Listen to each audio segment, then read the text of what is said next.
Welcome class. आज हम जो डिस्कस कर रहे हैं बड़ा इंपॉर्टेंट है और अच्छा टॉपिक पर डिस्कशन लेके आए हैं कि अब हमको बेसिक मैथ्स चूज करना है या स्टैंडर्ड मैथ्स चूज करना है।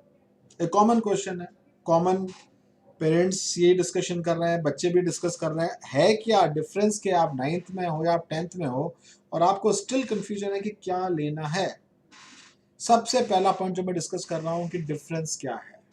सबसे पहली बात देखना, मैथमेटिक्स जो बेसिक मैथमेटिक्स है और जो स्टैंडर्ड मैथ्स है दोनों में डिफरेंस नहीं है, सिलेबस एग्जैक्टली सेम है। मैं रिपीट कर रहा हूँ, उसके सिलेबस में कोई डिफरेंस नहीं है, syllabus is exactly same, syllabus में कोई डिफरेंस नहीं है। फिर डिफरेंस क्या है? पेपर में डिफरेंस। क्या डिफरेंस है? बेसिक मैथ्स का पेपर बेसिक आएगा, स्टैंडर्ड मैथ्स का पेपर स्टैंडर्ड आएगा, मतलब बढ़िया आएगा। तो फिर तो क्वेश्चन ये होता है बेसिक मैथ्स लें स्टैंडर्ड मैथ्स क्यों लें?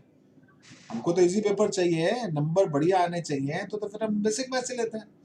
हाँ, अब ले सकते हो, लेकिन अगर आगे आपको मैथमेटिक्स से लेना देना है, यानी आपको मैथमेटिक्स में अपना फ्यूचर बनाना है, यानी मैथमेटिक्स आपको 11th-12th में लेनी है, 11th-12th में अगर आपको मैथमेटिक्स पढ़नी है, आपको कॉम्पिटिटिव एग्जाम्स देने हैं, आपको जेईई का एग्जाम देना है, आईआईटी का एग्जाम देना है, तो आपको स्टैंडर्ड मैथ्स ही लेनी पड़ेगी। बेसिक मैथ से आप वो कुछ नहीं कर सकते।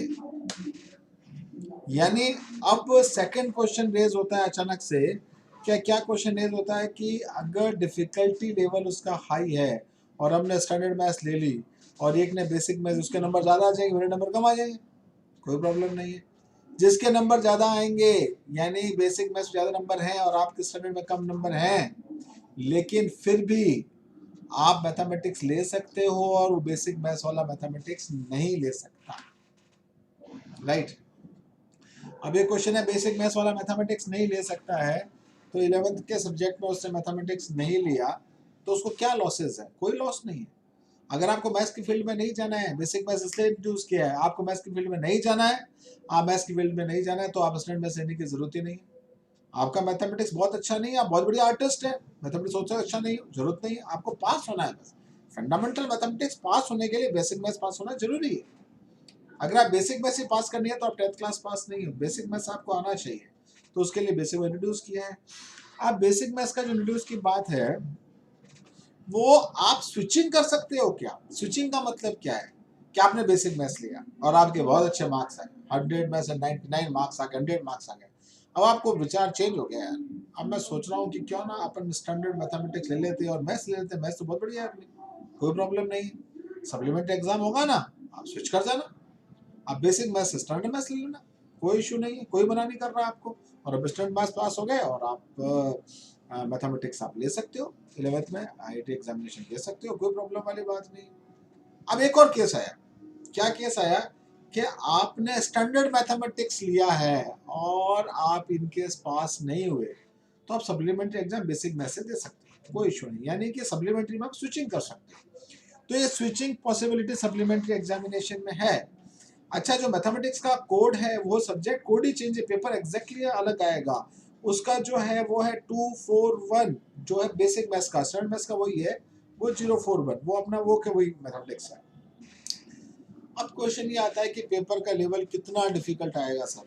बहुत डिफिकल्ट आता है कि नहीं?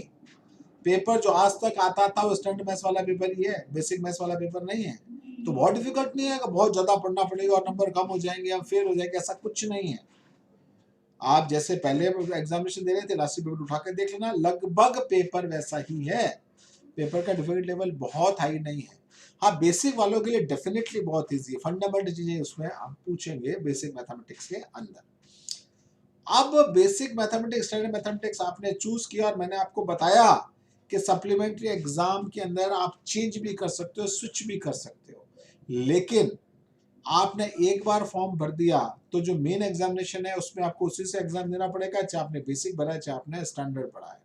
हाँ, मैं एक चीज आपको एडवाइस करूंगा, आपकी मैथमेटिक्स ठीक ठाक है और आगे आपको लग रहा है मैथ्स नहीं लेनी है, तो भी आप स्टैंडर्ड मैथ्स ले लो, स्टैंडर्ड मैथ्स के पास सब ऑप्शन है, स्टैंडर्ड मैथ्स आर्ट्स भी ले सकता है, ह्यूमैनिटीज मतलब, और कॉमर्स भी ले सकता है, साइंस भी ले सकता है, बायोलॉजी भी ले सकता है, लेकिन बेसिक मैथमेटिक्स वाला ह्यूमैनिटीज ले सकता है, कॉमर्स ले सकता है, बायोलॉजी भी ले सकता है, लेकिन मैथमेटिक्स नहीं ले सकता। हालांकि इस साल सीबीएसई ने एक ऑप्शन डाला है, सीबीएसई ने कि 11th क्लास में आप मैथमेटिक्स नहीं ले सकते हो, एक्चुअल मैथमेटिक्स है, लेकिन आप अप्लाइड मैथ्स ले सकते हो। अप्लाइड मैथ्स से आप कोई कॉम्पिटिटिव एग्जाम्स नहीं दे सकते हो, but you can take applied maths application mathematics 11th और 12th में आप ले सकते हो, जो कि यूजुअली कॉमर्स वाले बच्चे लेते हैं। डेरिवेशंस, स्टैंडर्ड चीजें, आगे मैथमेटिक्स का स्कोप में तो आपको स्टैंडर्ड, तो आपको जो लेना पड़ेगा वो मैथमेटिक्स 11th वाली जनरल मैथमेटिक्स लेनी पड़ेगी, अप्लाइड नहीं। तो मैंने बहुत क्लियरली आपको बता दिया है, फिर भी आपको कंफ्यूजन हो तो आप मुझे कॉल कर सकते हैं। मेरा मोबाइल नंबर है 9214577663। Any time you can call मी, और जो भी कोई डाउट और डिस्कशन हो, माई सेल्फ ब्रजेश शर्मा, मेरा नाम ब्रजेश है, और मैथमेटिक्स में मैं मैथ्स का रिसोर्स पर्सन हूँ सीबीएसई का। So any time you can take any guide in terms of mathematics. तो मेरे ख्याल से बच्चों सबको एकदम क्लियर हो गया होगा किसको बेसिक मैथ्स लेनी है, किसको स्टैंडर्ड मैथ्स लेनी है। फिर भी मैं आपको एक बार और रिपीट कर देता हूँ, आपकी मैथमेटिक्स बहुत अच्छी नहीं है, आगे आपको मैथ्स नहीं लेनी है तो कुछ मत सोचो, बेसिक मैथ्स ले लो। आपकी मैथमेटिक्स अच्छी है और आपको बायोलॉजी लेनी है, भले आप स्टैंडर्ड मैथ्स लो ना, क्या प्रॉब्लम है, अच्छी मैथमेटिक्स है, आपकी चॉइस है। आप 11th-12th में मैथ्स और बायो दोनों ले सकते हो। तो चॉइसेस बाद में बहुत सारी हैं, बहुत सारी चॉइसेस है। यहाँ पर जो है अपने पास बेसिक मैथ्स के बाद आने के बाद चॉइसेस कम हो जाएंगी। बहुत अच्छी मैथमेटिक्स आपकी नहीं है और आपका लेना ही नहीं कि मैथमेटिक्स और बेसिक मैथ्स ले सकते हो। ठीक है class, thank you very much.